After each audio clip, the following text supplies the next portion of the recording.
quickly move on. There's some more breaking news coming in at this point in time. A Rajasthan court has accepted a petition filed by Hindu Sena chief Vishnu Gupta claiming that the Ajmer Sharif Dargah is a Shiva temple.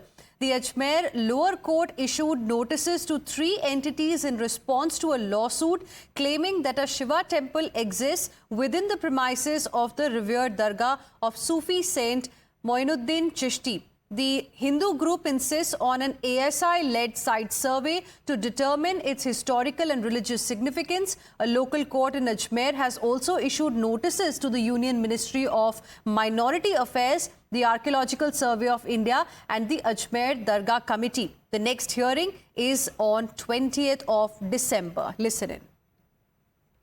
एक CID magistrate पश्चिम के यहाँ पे वाद दायर हुआ जो दरगाह committee के खिलाफ था, जिसके अंदर ये हमारे वादी का ये है कि हम उसमें शिव मंदिर था पहले और पूजा करना चाहते हैं, जिसमें न्यायालय द्वारा नोटिस जारी किए गए हैं और आगामी तारीख को उनके नोटिस शामिल होने के बाद में जब भी वो आते हैं तो उनके अधिवक्ता या फिर कमेटी द्वारा अपना जो भी पक्ष रखा जाएगा। आज नोटिस जारी हुए हैं तीनों पक्षों को और आगामी तारीख के लिए उनको नोटिस दिए हुए हैं। 22 जून को मोहन भागवत जी ने कहा था कि हर मस्जिद में आप ये तलाश ना करो शिवलिंग। ये कसूर जो रिटायर्ड सीजीआई मिस्टर चंद्रचूड़ का है। जब places of worship act 91 act बन गया है कि सिर्फ बाबरी मस्जिद को छोड़ के 1947 तक जो स्टेटस को रहा है, जितनी भी रिलीजियस प्लेसेस का वो रहेगा, फिर ये चीज़ें करने की क्या ज़रूरत है। देखिए, ख्वाजा मोइनुद्दीन चिश्ती रहमतुल्लाह अलैह की दरगाह जो है वो एक कम्युनल हार्मनी का, डाइवर्सिटी का और सांप्रदायिक सौहार्द और प्लूरलिज्म का प्रतीक है। भंवर is now joining us live for more on this particular story. भंवर, अभी कुछ ही दिन पहले हमने देखा संभल में किस तरह से दंगे हुए जब एक सर्वे हुआ था शाही जामा मस्जिद को लेकर, सेकंड सर्वे हुआ था और अब अजमेर से भी कुछ खबर आ रही है डिस्प्यूट की। क्या और जानकारी आप हमें दे सकते हैं?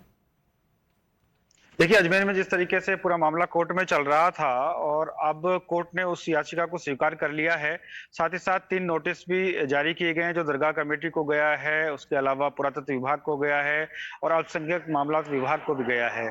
तो ऐसे में अब ये मामला बहुत ज्यादा पेचीदा होता जा रहा है धीरे धीरे, क्योंकि अंजुमन कमेटी के जो सचिव है सरवर चिश्ती, उन्होंने भी साफ कर दिया है कि लगातार हमें दबाया जा रहा है। जिस तरह की बातें वो कर रहे हैं उससे उन्होंने ये भी कहा कि ये दरगाह रहेगी, कई लोग आए और चले गए। ओवैसी ने भी इस पर ट्वीट किया। तो कुल मिलाकर अब ये एक राजनीतिक रंग भी लेता हुआ नजर आ रहा है। देखना होगा कि आने वाले दिनों में ये किस दिशा की तरफ जाता है। जी बिल्कुल। Thank you very much, Bhavar, for the moment for joining us and getting us those details. And as Bhavar was also mentioning, this particular issue has also taken a political turn. Asaduddin Owaisi, AIMIM chief, has also put out a post on social media platform X, and he has said Ajmer Dargah equals to temple. In fact, it's a controversy that has now erupted. Owaisi is seeing a Hindutva agenda in this particular case. He believes law and constitution is being violated. So that's the post that I'm talking about, that Asaduddin Owaisi has put out in this particular case. In fact, he has tagged Prime Minister Narendra Modi as well, saying that it is very sad that the law and the constitution are being violated to fulfill the agenda of Hindutva organizations, and Prime Minister is watching silently. So that's the post he has put out. We have Vishnu Gupta, who is the petitioner in this case, who is also joining us on the broadcast. Vishnu Gupta जी, हमसे बात करने के लिए बहुत शुक्रिया। सबसे पहले तो आप हमें संक्षेप में बताइए कि ये मामला जो है अचानक से निकल के जो आया है, इसके बारे में। अच्छा, ये मामला अचानक से नहीं है। हमने बहुत लंबे समय से इस पर हमारा रिसर्च और अनुसंधान जारी है। हमने बहुत सारी बुक्स और बहुत सारे जगह गूगल पे सभी जगह सर्च किया और अजमेर का कई बार हमारा राउंड लगा और अजमेर में हमने जाके देखा।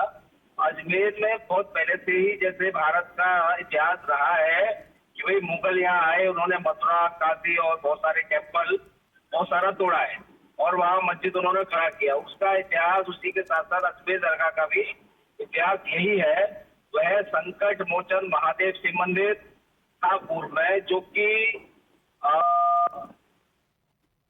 पृथ्वीराज चौहान के जो पूर्वज हैं उन्होंने उस मंदिर का निर्माण किया था। और ये जब भी आया कोई ना कोई तो किसी मामले की शुरुआत करता है। जो काम हमारे पूर्वज नहीं कर सके वो कम से कम भगवान ने हमें उस साइड मोड़ा है, वो ध्यान हमें दिलाया है, तो हमने उस काम के बारे में शुरू किया है। मथुरा काशी में भी एक एक पिटीशन भेजी है। मथुरा में जो जी। आदेश हुआ है वो हमारे आदेश पे हुआ था पिटीशन पे। All right. और ये हमने All right. And अभी जो- Rajasthan court we know has agreed to hear the plea and we'll see what happens next in this case. For now, Vishnu Gupta ji, हमसे बात करने के लिए बहुत शुक्रिया।